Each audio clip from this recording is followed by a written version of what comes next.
આપણે અનેક જગ્યાએ જોયા કે ભ્રષ્ટાચાર કેટલો ફૂલો ફાલ્યો છે અને ગુજરાત એનો આબેહૂબ નમૂનો છે કે ગુજરાતનું એક પણ ગામ, એક પણ શહેર, એક પણ તાલુકા પંચાયત, જિલ્લા પંચાયત ભ્રષ્ટાચાર વિના નથી ગયો. આ વાંડિયા જૂથ ગ્રામ પંચાયતનું લખીરગઢ ગામ છે ને એનામાં આજે પાઇપ કલવટ બનેલી છે. એ પાઇપ કલવટ જે એક નદી ઉપરથી પસાર થઈ રહી છે એનામાં ખૂબ જ મોટો ભ્રષ્ટાચાર થયો છે. સ્થાનિક રાહુલભાઈ આપણી સાથે છે. રાહુલભાઈ, સ્વાગત છે તમારું. રાહુલભાઈ, આજે કામ થયો છે, શું એમાં સમસ્યા જોવા મળી છે? મેન તો આમાં તમે જોજો કે આ પાઇપલાઇન નાખી છે, ઈ મને લાગતું નથી ટકી શકે. અને આપણે જે આ બાંધકામ ચાલુ હતું ત્યારે આપણે ફોટા પણ પાડ્યા હતા, તો જે સળિયા નાખ્યા છે એ એકદમ નાના નાના નાખ્યા છે અને એ સળિયા ઉપર આરસીસી નો કામ નથી કરવામાં આવ્યો. તો જ્યારે આના ઉપર 60, 70, 80 ટનની સફેદ સોનો જે કચ્છમાંથી નીકળે છે, જે રાતોરાત નીકળે છે, એ જે આના ઉપર ચાલશે તો એ દબાઈ જશે. અને આ નાલાનો જે બ્રિજ હમણાં બન્યો છે બાકી 5-6 મહિનાથી વધારે ટકશે નહીં. અને આની માહિતી આપણે અરજી કરી છે, ખર્ચો ને બધો પૂછ્યો છે, પણ હજી સુધી કોઈ જવાબ આપતો નથી.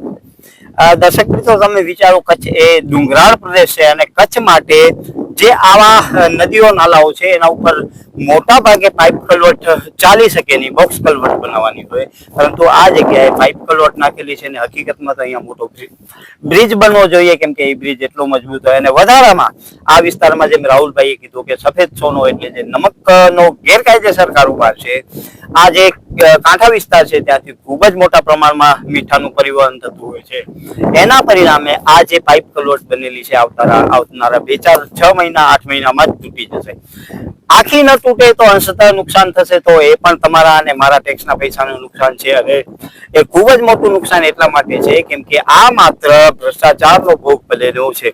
તો રાહુલભાઈ, હવે આના માટે તમે શું કરશો? શું રસ્તો છે તમારી પાસે? પહેલો રસ્તો તો એ છે કે આપણે અરજી કરીએ જે અહીંયા ડેપ્યુટી છે, અને જો ઈ ન માને તો ભુજ અને ગાંધીનગર ત્યાં અમે કરી દીધી છે.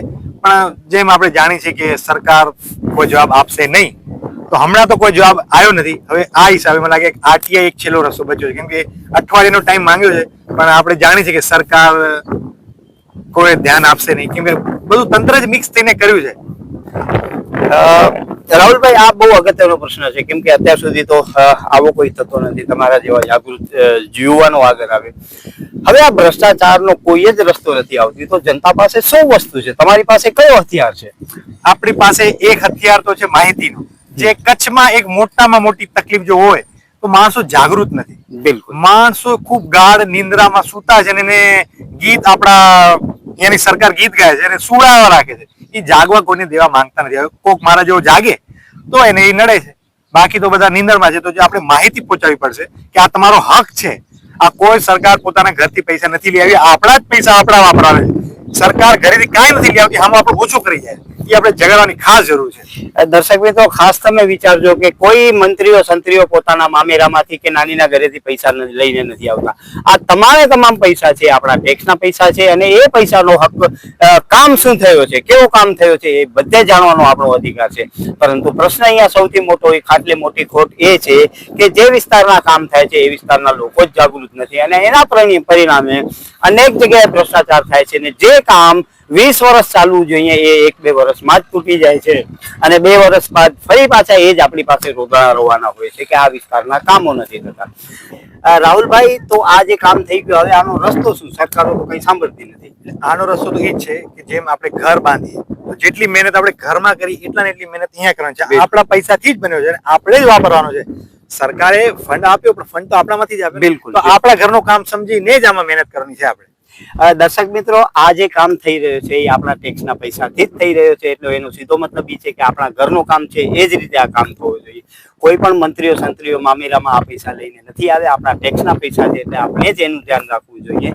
અને આ જો કામ હલકી ગુણવત્તાનો થાય તો દરેક જગ્યાએ આવા કામની ફરિયાદો આપણે કરવી જ જોઈએ, અને એ જ આપણો સાચો નાગરિક ધર્મ છે.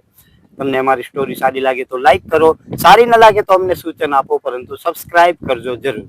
નમસ્કાર.